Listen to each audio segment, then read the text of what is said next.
Welcome back, everybody, to episode 203 of the Lookout Podcast. I'm Meelz. I'm here with LJ Wheeler. Yo, what is good, LJ? How are we feeling? All right, so I need to address something. Okay, all right. Before we start, Sure. This is a PSA.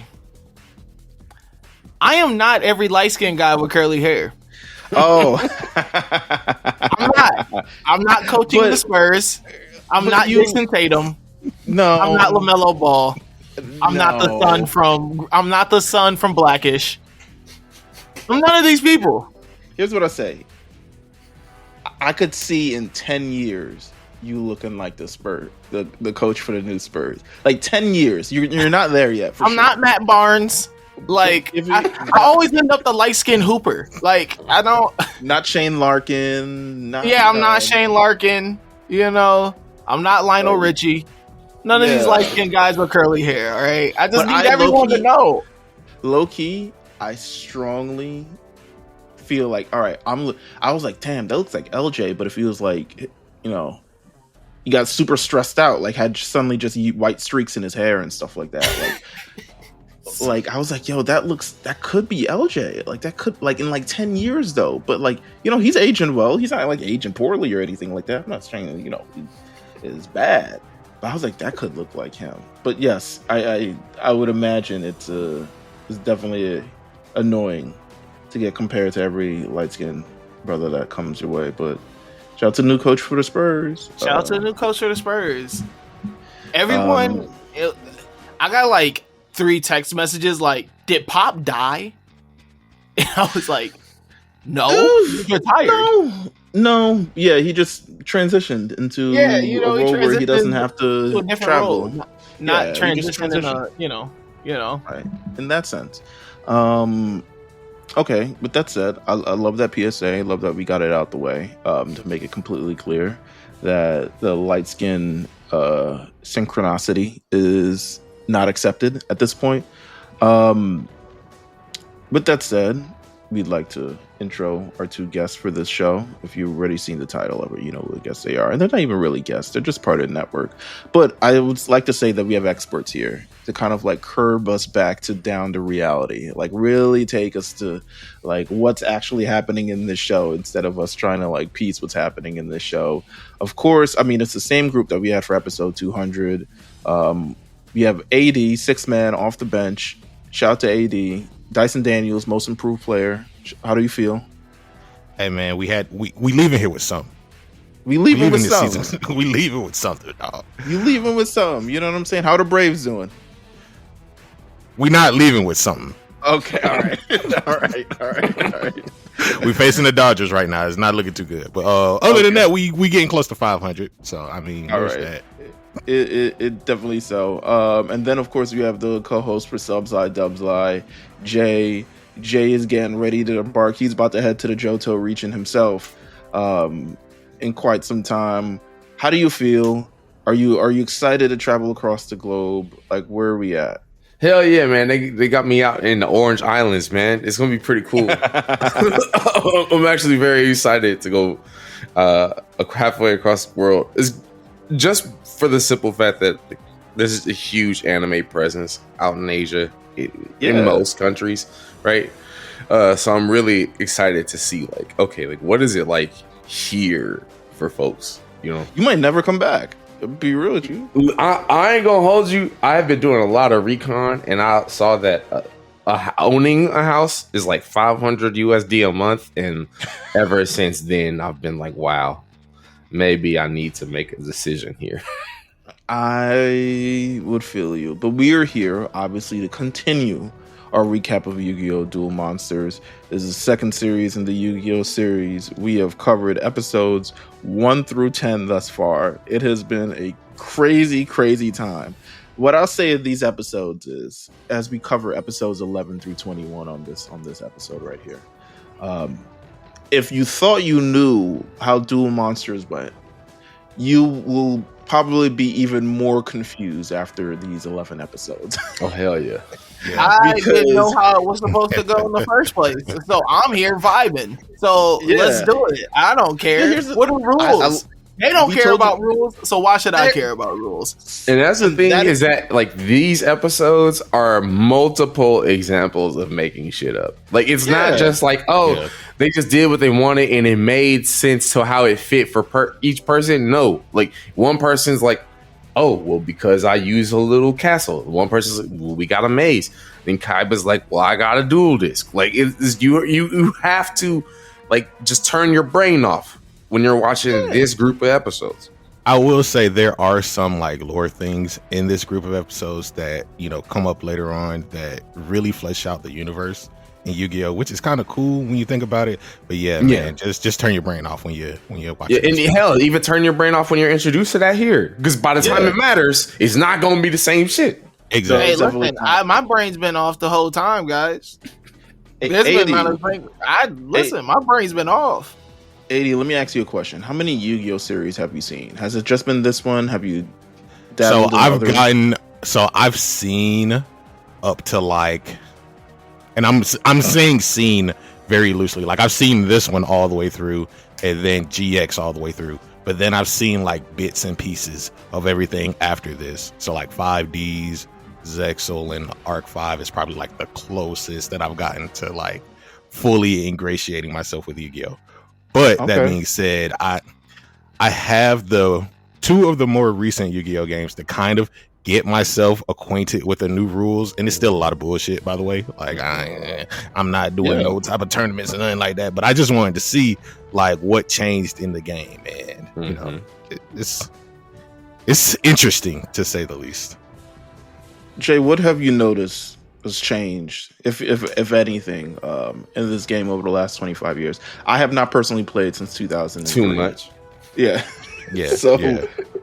So I haven't played since 2003, and LJ and I last week we talked on the episode. We were like, well, here's what we're gonna do, because we really got to figure out how to do this game.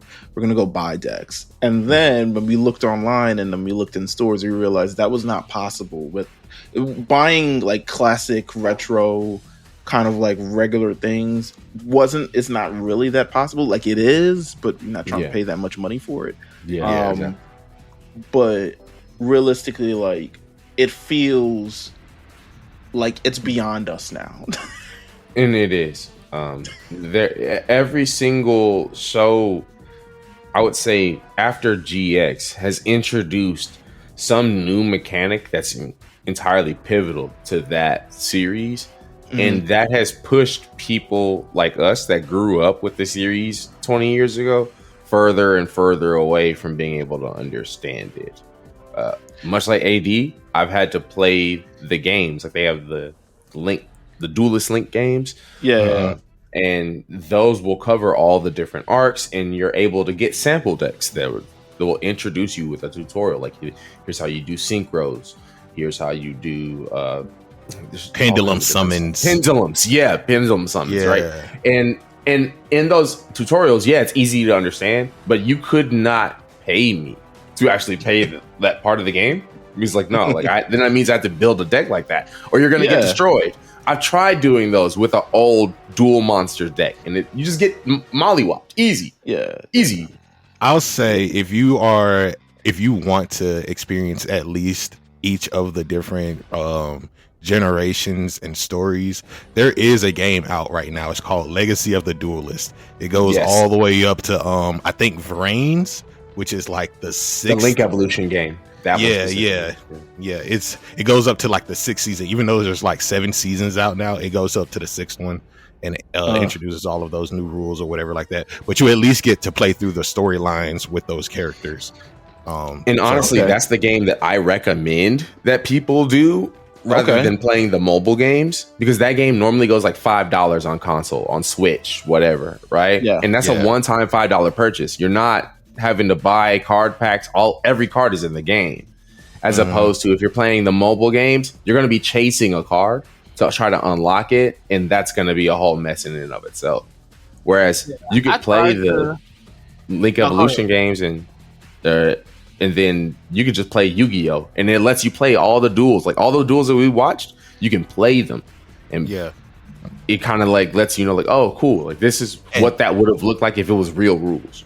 And kind of the fun thing about that game too is like you can do reversal duels. So like you will play as Rex facing Joey and using Rex's deck if you wanted to, just so you can actually win that match. It gives you kind of like rewards for that in that same manner. So it's a really good game in my opinion to kind of go through the entire series. The best Yu-Gi-Oh games out right now, to be honest with you.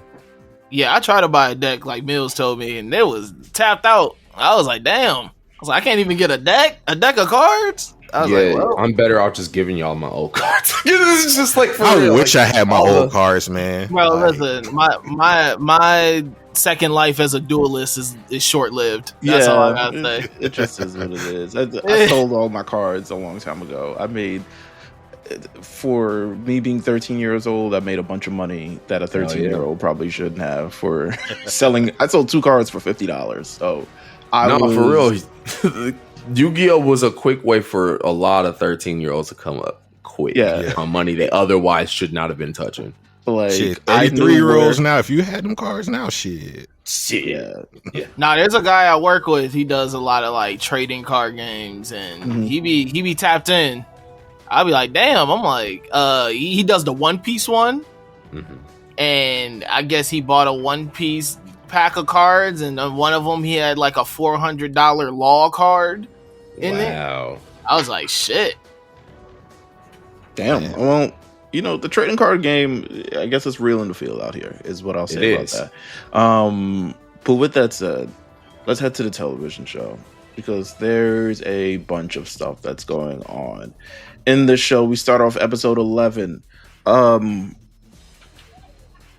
I guess let me just not go episode by episode. Let's go into these sections, because we kick off last episode. I think we ended off with, oh my god, what did we end off with last episode, LJ? What was episode 10? Episode 10. I think that was the fake Kaiba. Yeah, the fake Kaiba. So we ended off with the fake Kaiba.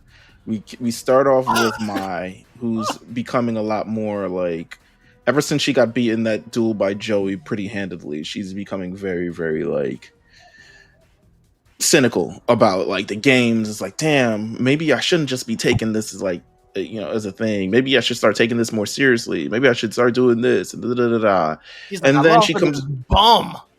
How do you feel about Mai? How about let's ask AD and Jay. How do you feel about Mai? It's not necessarily like what's my homegirl name from oh my god, space anime, Cowboy Bebop. It's not necessarily Faye Valentine. Hey man, they got the same last name too. Hold up. I know, right? It's not necessarily I mean, yes, maybe it is. But it's not necessarily her, but it's like elements of her that's in throughout the show, and then it completely departs by season 2. But how do you feel about Mai's entire like arc in the show thus far, and maybe like, I guess, moving forward? I'll let Jay go first. Personally, there's not a lot about Mai at this point to sink into, right? She's just does she even get a backstory? Like, I was gonna say it's not in the 4Kids version. That's part of the thing that I was it's completely bypassed in the 4Kids version. In the subbed version, she's a casino dealer. She's good with cards and that.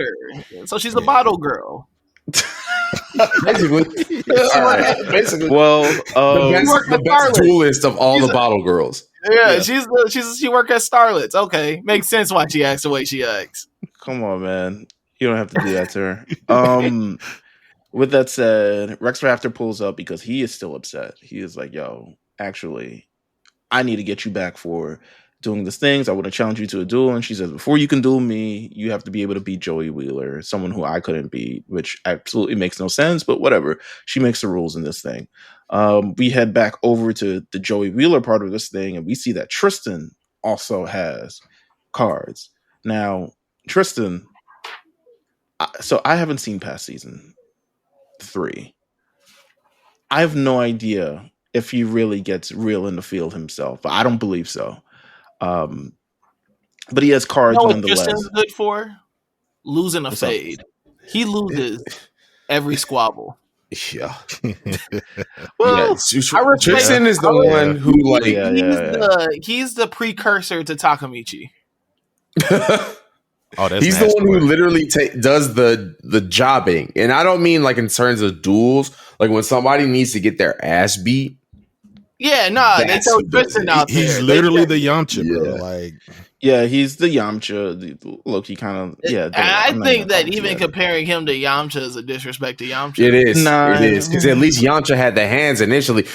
Like if this would be like if Tristan had been introduced as a serious duelist and then just decided, hey, I'm gonna back off, and now he's suddenly getting his ass beat. No, Tristan didn't even start up. He never was tapped in with the cards. He's in every scene. He's like, "What the hell does this do?" And it's Cyber Warrior with no effect. Like, what are you even asking this for? Yeah.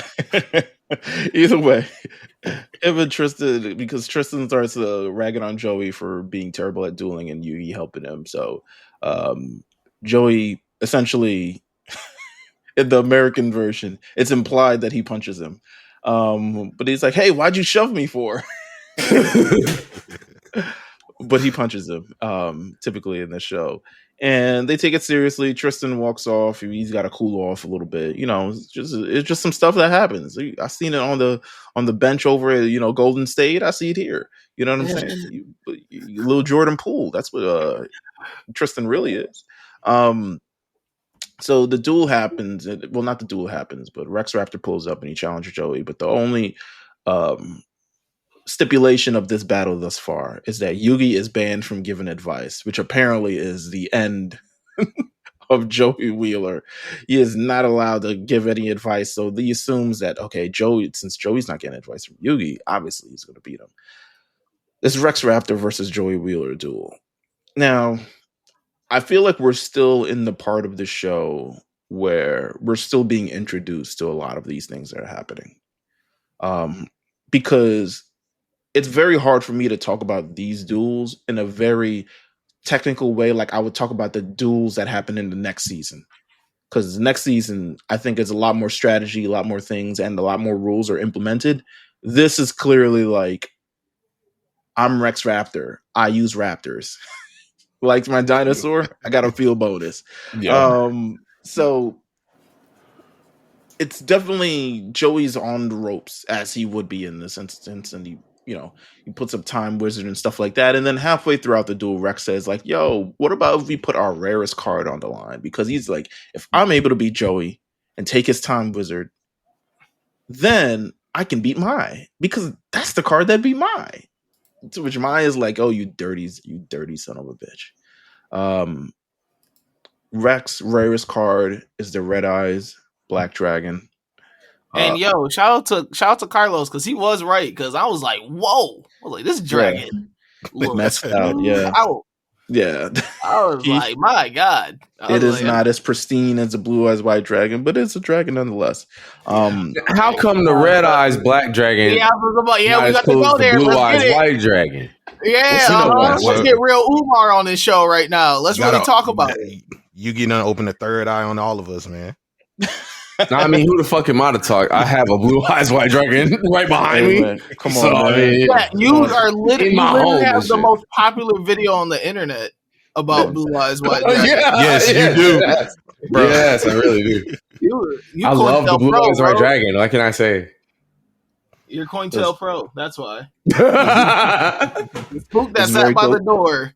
Jay. on all this propaganda about the Blue Eyes. Yeah, my fault. Shit. Very Goku black coded. Yeah, very. That's not black. Yeah. That's Red Eyes. You're right.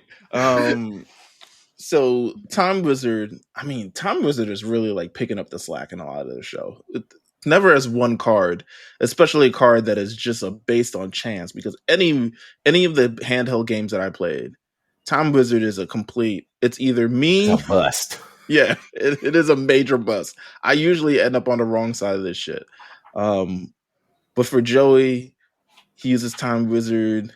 He's like, you're affecting the cosmos and all this other stuff, and your times in the future.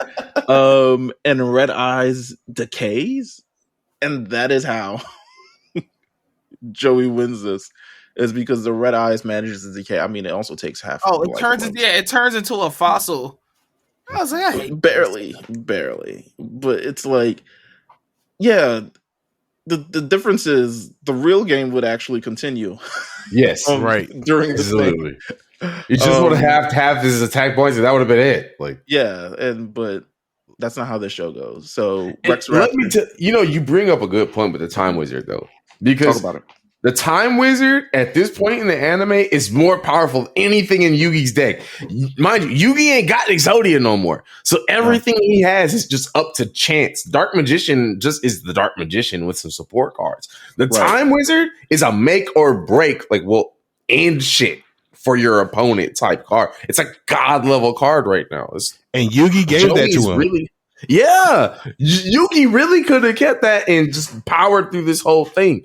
So it's crazy to think, like, it's Joey's luck that's really the most dangerous weapon right now. Yeah. Heart of the cards. You know what I'm saying? One of those. Heart of the cards, heart of the parlay.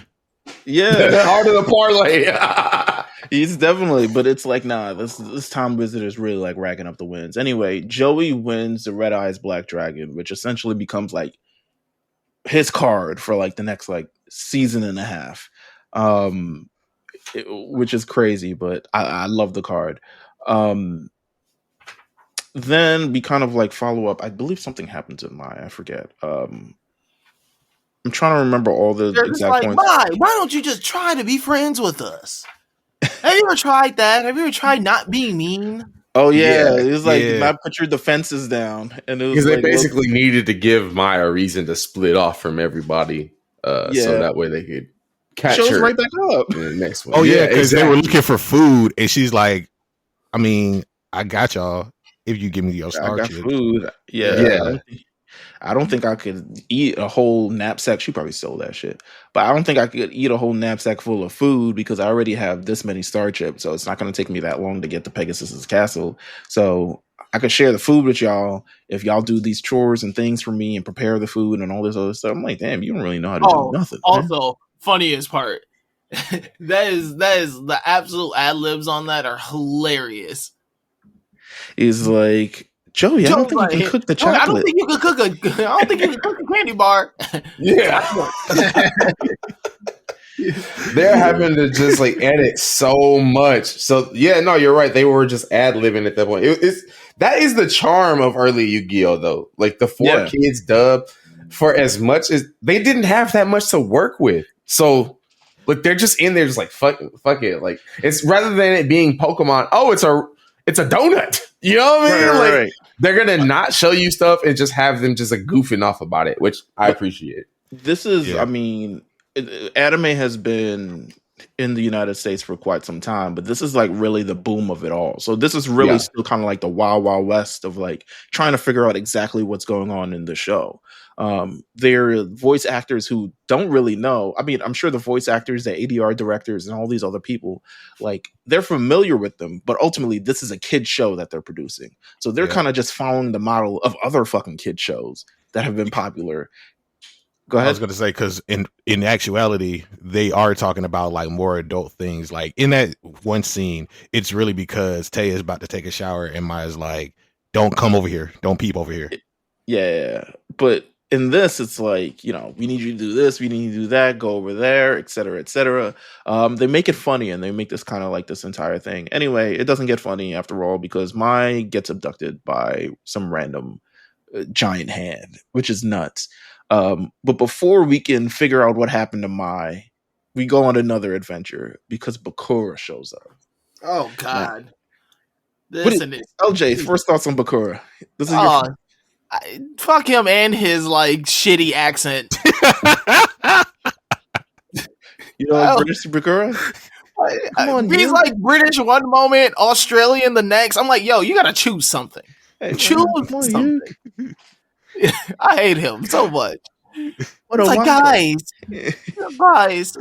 let's talk about our favorite cards. Yeah, no, but listen, Bakura. Unfortunately, Bakura is a major part of the show.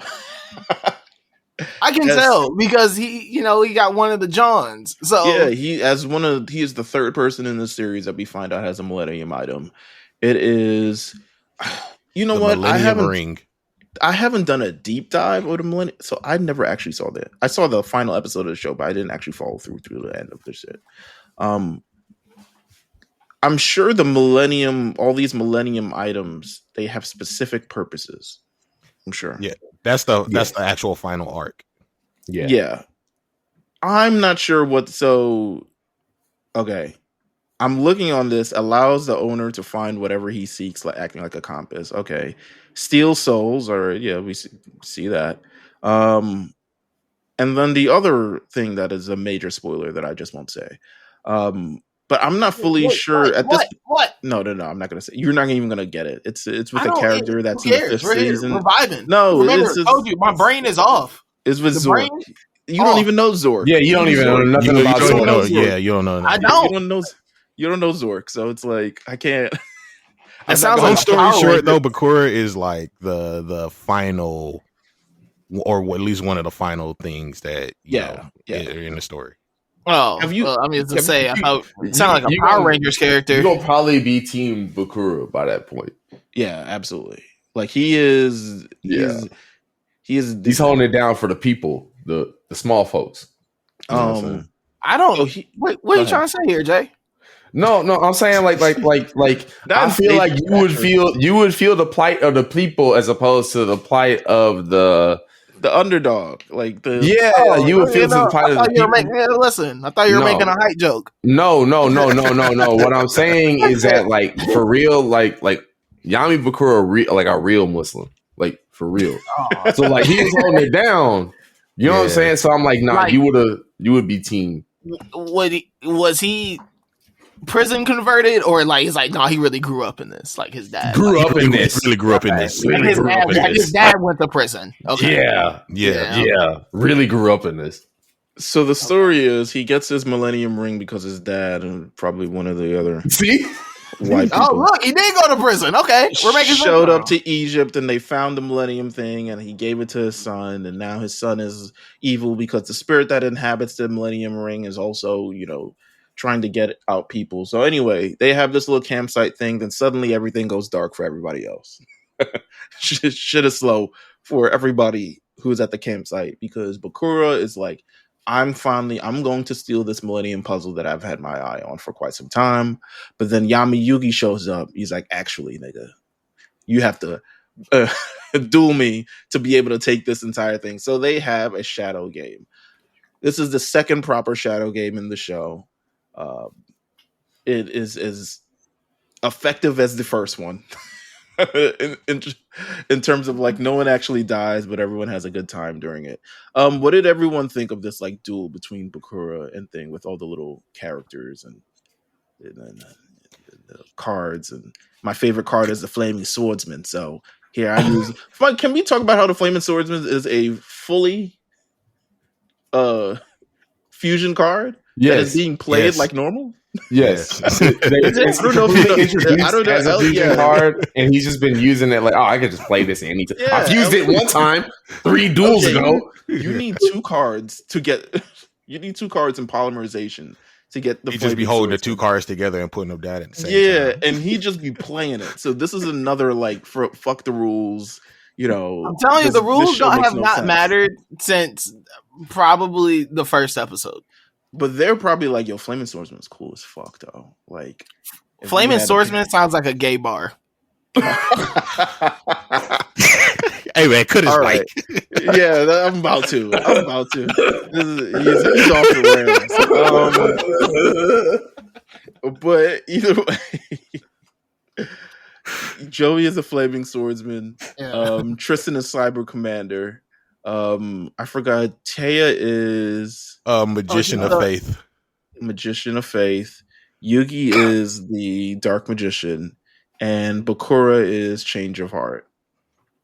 And the entire thing, it's essentially like you're playing duel with these souls, and if the souls actually go to the graveyard, they'll actually be lost. But at the end of the day, through various sacrifices and stuff like that, actually, through cheating. Let me just say that. Because Yami uses his Millennium Puzzle to switch the souls of the evil Bakura and the regular Bakura, and then just the duel kind of like, he attacks them and the duel ends.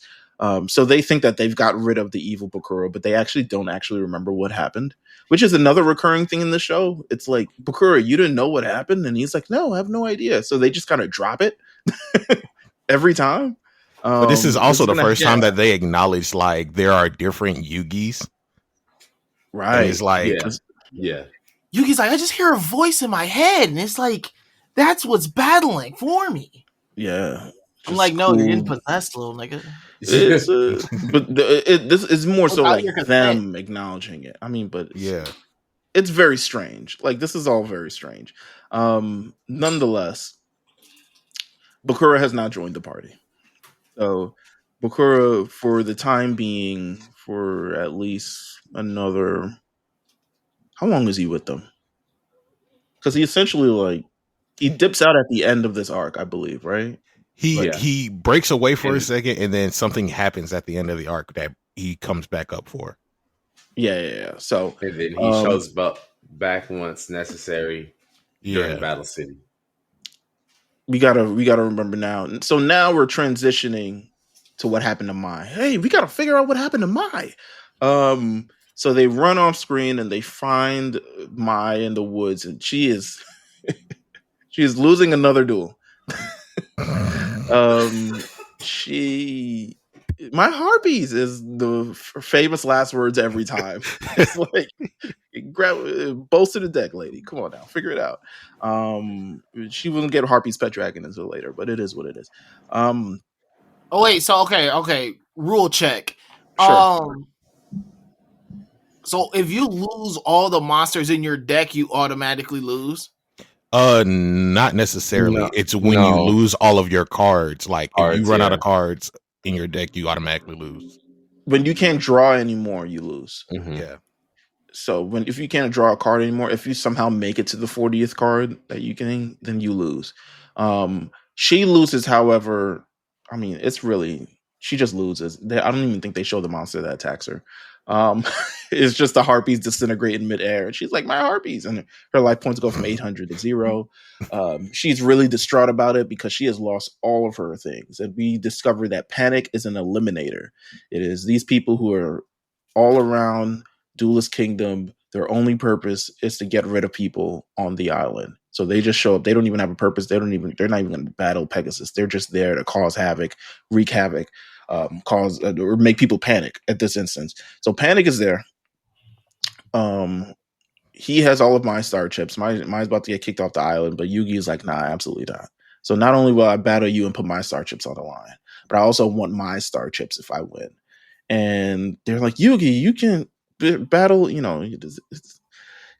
this guy Panik, he's a tough cookie, and he's like, I don't give a fuck. Like he no sells everything. Yama Yugi is the man. Like he's just, whether there's danger or not, you would never know based on how he just like walks into it and just like, all right, it's whatever. The duel with Panik. This is how can I explain this? I mean, the field bonus thing continues to be in play. But then also, I guess he's using like Inferno match rules in terms of using fire. I was just like, first of all, where in the budget did they get pyro? Hey man, this Pegasus Island, baby. He got an island. He better have pyro. I mean, there's funny. Like he went like full Batista though. I was gonna say, it's kind of funny that like part of this is like not only Pegasus because he's the creator of the game, but it's Kaiba Corp because he's the one who created the actual technology for all of this. Well, it's about to be Pegasus Corp in a few minutes because shit's gonna slow for Kaiba. Yeah.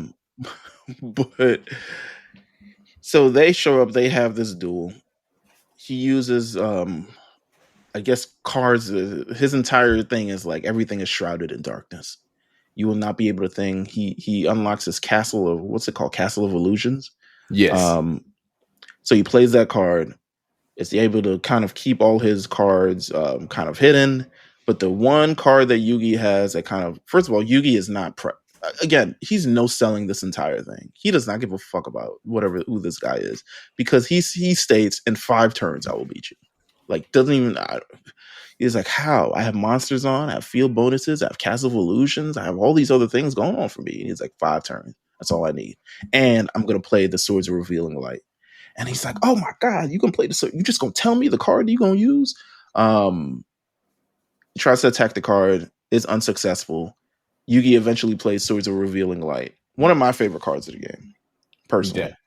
Yeah. Good stall card. Good stall card. When I need to figure some shit out and I'm not drawing enough good cards all at once, Swords of Revealing Light has always been there for me. So Swords of Revealing Light. This duel ends on anime bullshit. It just Oh, bro, what? Always. He dropped a castle on him. First of all, he When summons. Go ahead. I'm just confused. I'm like, essentially, his own cards beat him. Yeah, this is what I meant when I said like this is all made up bullshit. Like, Yeah, he uses some sort of shield that can hold the castle in place, and then Yugi uses the catapult turtle to launch a card into the castles. Apparently, we can attack parts of a card instead of just the card itself. yeah. It's All actually- of Yugi's duels. Anything that involves Yugi dueling is just some bullshit, bro. Like Joey's watched duels are last week. more closer to the game than Yugi's duels. absolutely. Because he's like, actually, I used my catapult turtle. I'm like, where in the fuck did you get catapult turtle? Like, and this is what I was talking about last week, right? Like, Yugi, the heart of the cards is, of course, anime bullshit, but it is the most like Yugi draws the best card at the best time that you may not have known that has existed in his deck or not. Of course, his grandfather owns a card shop, so that's kind of like the way he gets around this shit. He's like, maybe I have access to a bunch of different cards. But catapult turtle, like what? All right. Yeah, I'm just like trying to figure out, like, all right, well, a turtle with a railgun on his back is just insane. Yeah. Hey, no, it's like that meme though, the war turtle, where they tape the knife to the back of the turtle. You ever seen that one? No, I haven't.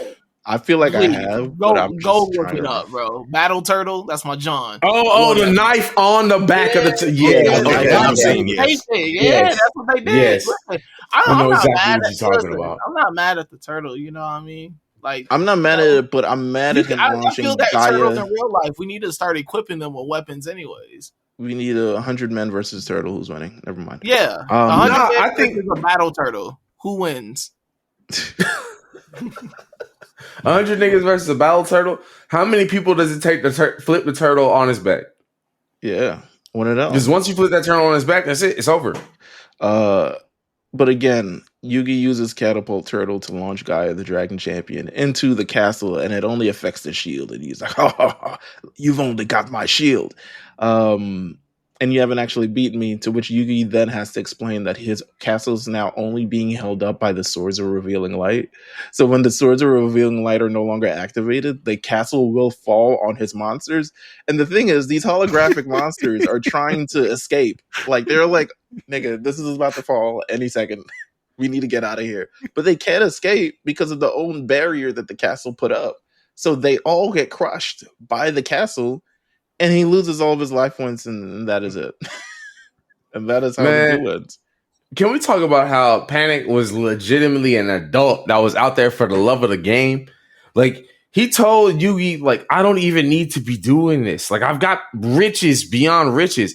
I'm just doing this just to hurt you kids. Like, this motherfucker needs a real life. I needed a back. Does he have a backstory in Japan? I needed a backstory. I needed in the just, Japanese version, he literally just the player killer, like the player killer of darkness. Yeah, I needed a demon player slayer. Killer of darkness is so crazy. I needed a demon slayer a demon slayer like backstory right before he gets fucking crushed. Of like his broke ass like younger siblings that he's doing this all for, and one of them's got like a bum leg. Yeah, and they used to call me slow in school and all types of other shit like that. And now I'm, then Pegasus found me, and now my life is completely different. Nope, just completely there just to ruin kids' lives. That's literally all he's there for. So Yugi kills him. Mine crushes him. And they give Mai back her star chip. She doesn't really want to take it immediately, but it's like, chick, like, unless you don't want to be on this island, I would suggest you take the star chips. Put your defenses down, take the star chips back. She takes the star chips back. That is how this ends. R.I.P. to the Mind Crush. This is the last time we see that. Really? In the Yu-Gi-Oh anime. Yeah. Like they're just like, okay, well, now we're strictly on Duel Monsters. We're not connected to season 0 at all no more. And the Minecraft was just a sick ass move. Like you could bring someone to the point of catharsis, like Kaiba, or you could just have them sent to a loony bin. Who knows? That's what I'm saying. Like, imagine going to being an inpatient. They're like, why are you here? Like, man, I was playing this card game, and this little nigga was like oblivious. And then it was goddamn brain just started scrambling. I was like, man. I can't look at cards. He got PTSD from looking at cards and shit. Absolutely. So here comes my favorite episode of maybe this stretch.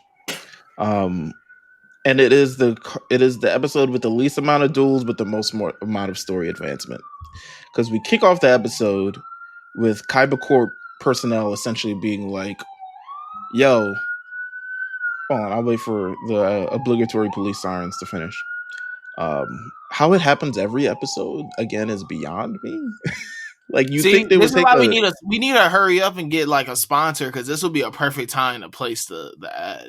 Absolutely. How it happens every episode is blowing me, but essentially they're like, have you killed Kaiba yet? we could have killed Kaiba, and he's like, no, leave Kaiba to me. I know what Kaiba's about to do because he uses Millennium Eye to realize all his plans. Kaiba, who is piloting his own helicopter. I don't know what he does. He was a student, then he was a billionaire, and now he can drive a helicopter. And then like learning his backstory on these later episodes, I'm like, yo, maybe I'm fucking with Kaiba. This nigga can do everything. He got hands. Like, he knows, like, Taekwondo. Like, he could pilot a plane. He's a billionaire. He runs a company. Like, bro, what? He is... This man funds a way to be able to go back to the afterlife just for the fade. Like... Oh, that's later on. That's a whole movie. There's a whole. But that's what I'm saying. Like, Kaiba's resources are endless. Kaiba Corp or Capsule Corp? Who you running with? Oh man, honestly, they're about the same. Capsule Corp. Capsule got better because Capsule got better worker gear. Yeah, and like Kaiba Corp isn't giving people free housing. You know what I'm saying? Right. Like, I mean, no, that's. I would only say like the biggest thing for Kaiba Corp is that it's like Capsule Corp in that it spans generations. Like everything that Kaiba does here in like this season goes on through like 5Ds and all the other spinoffs and stuff like that. Kaiba Corp is the one running all the tech. That's pretty hard. Nonetheless, what is not hard is you at a campsite trying to go to sleep with your friends and a helicopter fucking pulls up. Because their whole campsite should have been blown away for real. Oh, easily. That's what I'm saying. I'm like, how are these niggas still here? So they pulls up with the helicopter. He's on a trip to Duelist Kingdom. He doesn't have star chips. He doesn't have anything. He's there to handle and kick some fucking ass. Kaiba pulls up. Yugi gives him back his deck. He's like, "Thank you." You would think he's giving him back his morpher or some shit like that. Like, nigga, I'm again. But Joey takes offense to that. Essentially, or at least in this dub, takes offense to Kaiba essentially shrugging them off, and Joey tries to run up on him and gets really done up very quickly. So they decide, hey, let's have a duel. Now, there's no star chips on the line. There's no nothing. But Joey versus Kaiba, this will be the first battle of their rivalry. They're really one-sided rivalry for the most part. Where he unveils his new dual disc system. This piece of shit trash system. This is the worst. Like, I love what the dual disc becomes, but this version of the dual disc is ass. Yeah. This Beyblade shit? Yeah. Yes. Big ass yo-yo. It's so of course it becomes way better, LJ. I was less like intrigued with the dual discs, and I was more intrigued with the ass kicking that preceded that. Well, listen, when Kaiba's on the screen in this thing, he is fully Metal Gear Solid. He is Tom Clancy. He is everybody. who you think he is.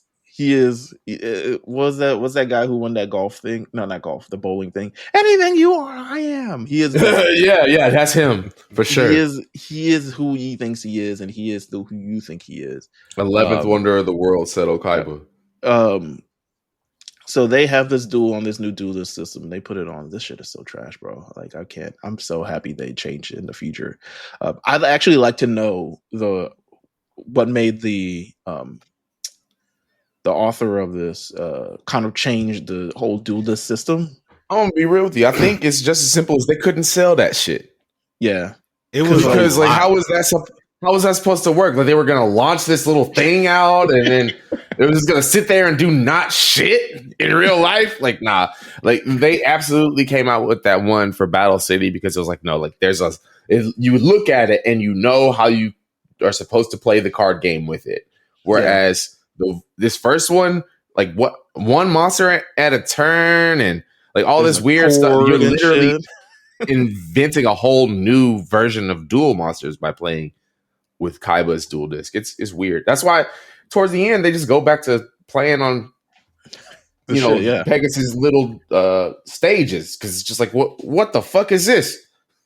Oh my god. Anyway, Kaiba mollywops Joey pretty handily in this duel. It actually affects Joey's confidence. You thought he was the man after a couple episodes. Clearly not. His Red Eyes Black Dragon, of course, gets done up fairly quickly. And essentially Kaiba's like, I know y'all got the heart of the cards or bullshit that you guys got. I'm not gonna change the way that I change. I'm gonna be me to the day that I die until I get to Pegasus, and Pegasus is a dangerous folk. And here's the also thing that I didn't like with this episode because I felt like they took a moment away from Bandit Keith and gave it to Kaiba for no reason. Yeah. Kaiba explains the whole Bandit Keith fiasco, which is the funniest shit that has ever happened in this show. Like you don't understand how I think this is so funny, but they use it, and again in the next episode where Bandit Keith explains it from his perspective, but they uses all the same clips because budget. Yeah, like why am I going to redraw this? Fuck that. But Kaiba's like, no, this guy's dangerous. He can tell the future. I was once at a tournament in New York City. I was merely in a chair, sitting down, watching regular card games, probably bored out my fucking mind because we're the holograms. Where do you think Kaiba hangs out at in New York?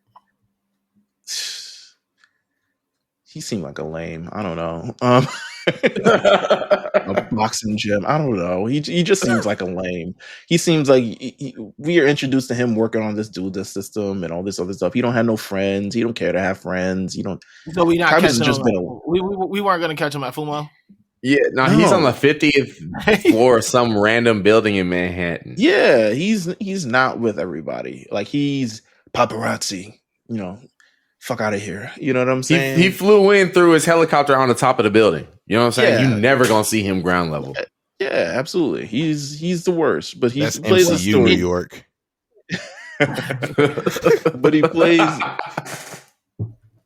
he's watching this incredibly boring non-hologram card game. And for some reason, Bandit Keith is playing against the creator of card games. And I'm like, is he in the tournament? Is he was he just someone to battle during this? Anyway, it's the Intercontinental Champion, Bandit Keith. Bandit Keith is like, I got you right where I want you, motherfucker. And Pegasus is like, actually, you don't. And I'm going to show you that even a child can beat you, Bandit Keith. So essentially, he writes down on a piece of paper instructions for this kid. He calls this kid over from the front row. Kid's like, I only just know how to play last week. He's like, don't worry, just follow the directions. Word for word, turn for turn, bar for bar, the game goes exactly how Pegasus wrote it on the paper. And the child beats Bandit Keith. Imagine you a grown-ass man on the stage of stage. This is on ESPN Ocho. I'm sure it is. And you on national TV. You from America at that. You know what I'm saying? You from America. You supposed to be holding it down. Home field advantage. Yeah. Absolutely. And some kid from out the audience beats you. And the nigga whose cards it says is not even sitting at the table. So that's the most aura-filled move. Like, hell yeah. He was just like, a child can beat you. And then he raises the child hand in victory. Like, yeah, Sam won. It's like when that little kid teamed up with Braun Strowman. Yeah. Yeah. It's just like, what the hell is going on? And Kaiba's like, whoa, this is wild. Anyway, Kaiba's like, I'm going to go find Pegasus and try to save my brother and also try to beat Pegasus as well. But Pegasus is on to this entire thing. I would love if the show was a lot more like would follow the route of this. Go ahead. Shout out to Pegasus for literally berating his head of security. He was like, "Nigga, why do you come on, Croquet? Keep interrupting me in the middle of my cheese time, in the middle of me chilling, and reading my manga."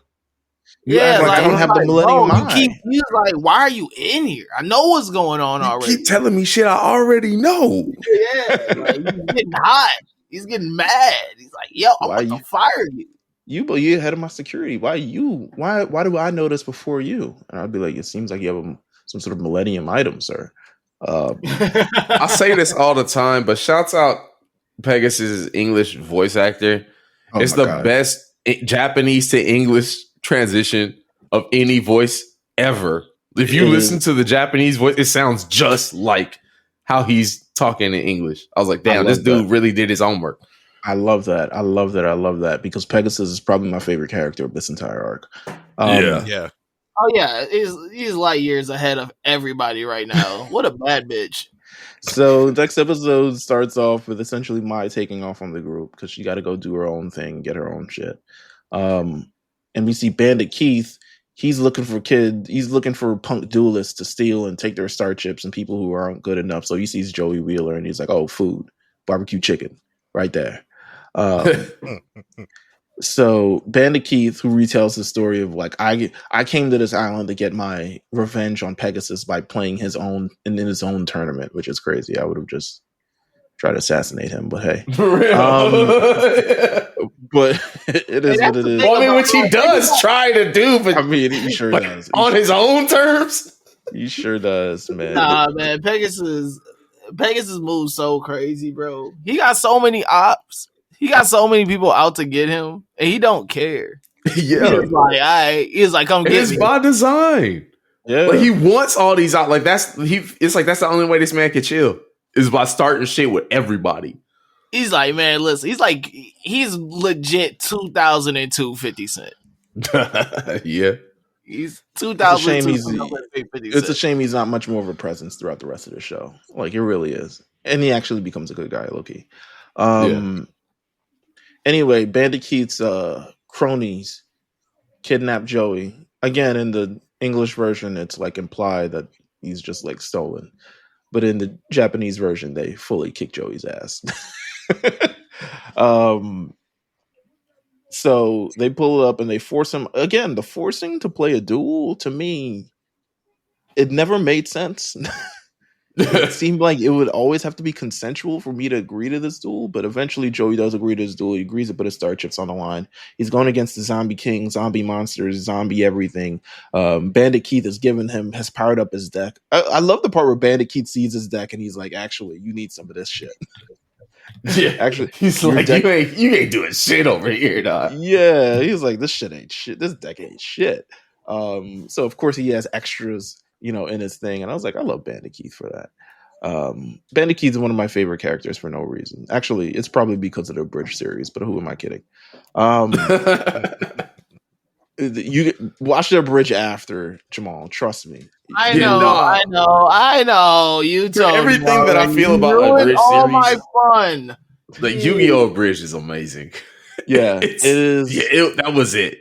It has worth my thoughts on this series. The mere fact I'm going through this series as seriously as I am is actually a testament to, I guess, like how hard I'm working for this, because I just want to say in America. But either way, Joey has a duel. Taya, Tristan, Bakura, and Yugi have to find Joey. It's a lot of shenanigans, a lot of Scooby-Dooing. You know what I'm saying? Hell yeah. Hell yeah. It's a balloon.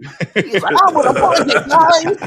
I'm like, Tristan, first of all, the fact that punching a rolling rock, you thought that you was gonna do anything too. Bruh, I'm like, bruh, who thinks of that? Like, who would do that? Like, why would you like punching a rolling rock?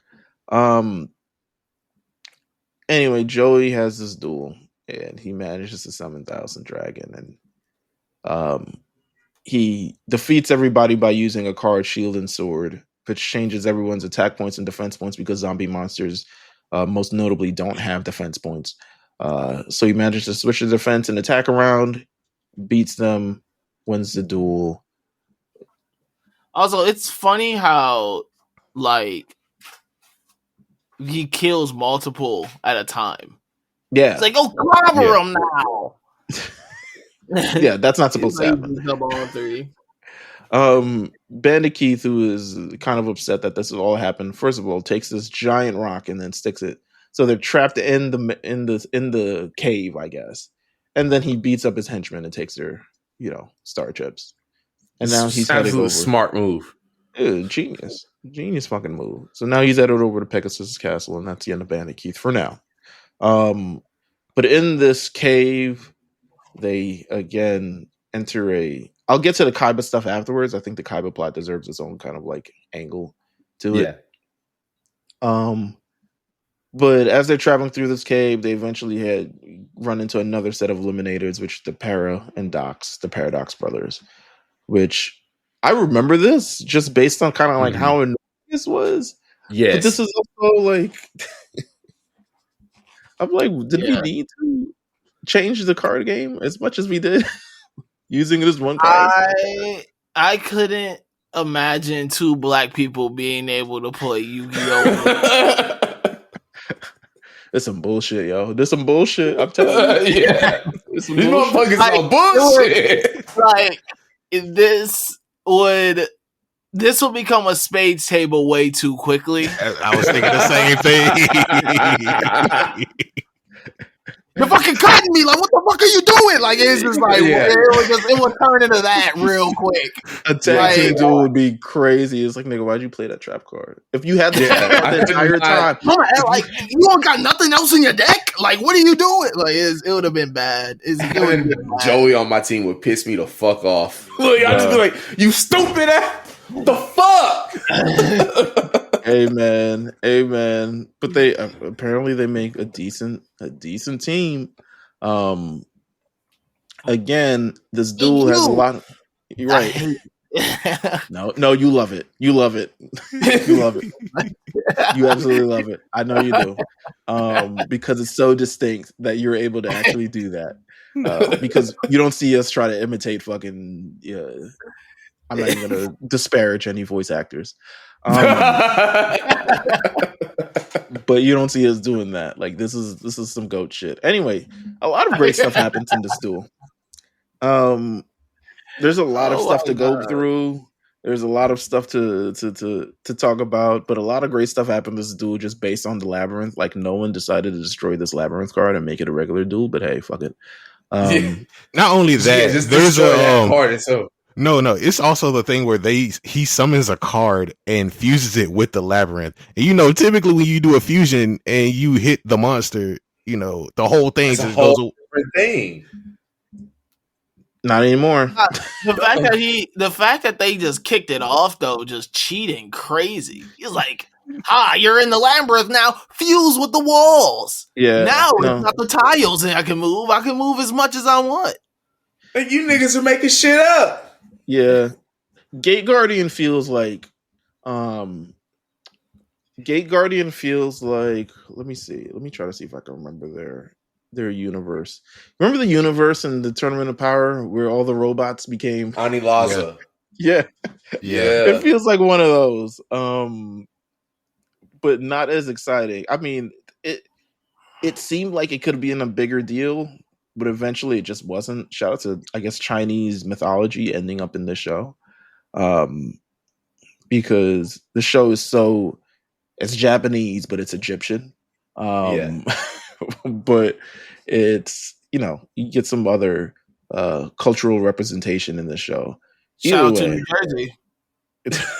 and New Jersey. Yes. Yes.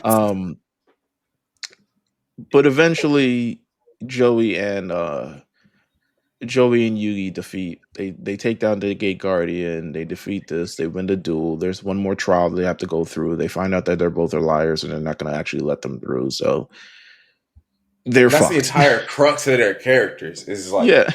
And every time one of they us play is a telling the card- truth, is one of us is lying. Like, And they're both lying. what were you saying, AD?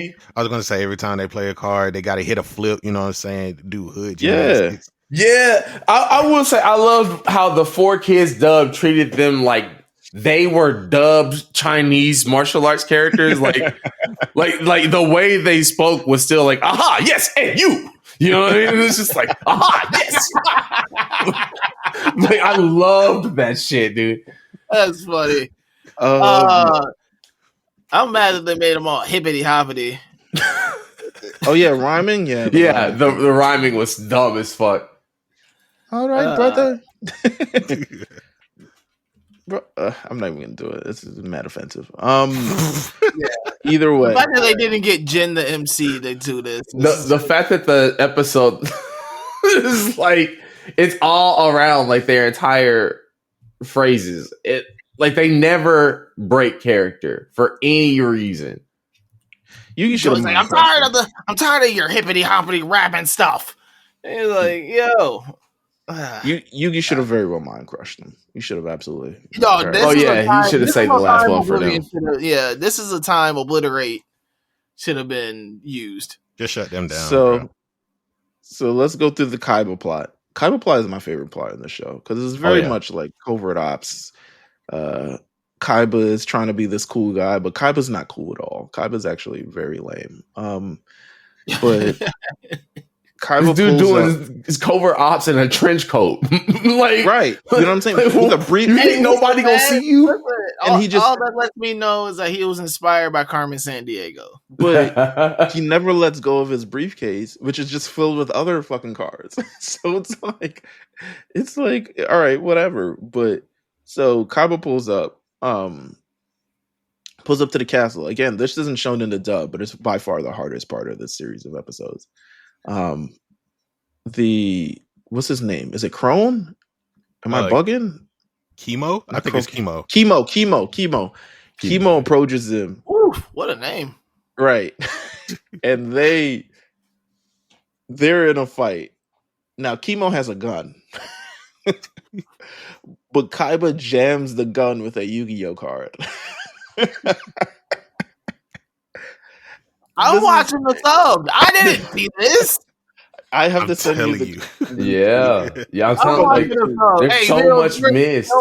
Hey, listen, no more bad Boston accents. We going full. We taking it back to yeah. the You go back to Jonichi, my guy. Jonichi, Honda, all types of Anzu.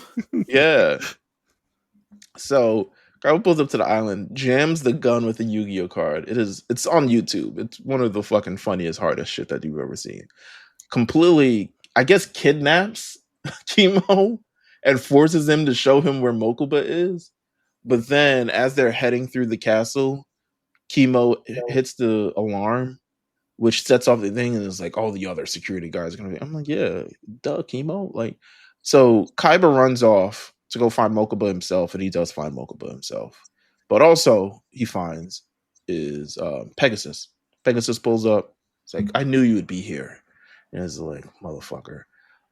He's like, let go of my brother. And he's like, no, you have to be able for me to free Mokuba, you have to defeat Yugi in a duel. And I'm just like, bruh, this cannot be the crux of this show. There's something more serious than dueling at this point. Like, you got my brother chained up in a prison, Epstein, bro. Like, yeah, bro, you got him. Shit. Weird. This episode is getting canceled. He's got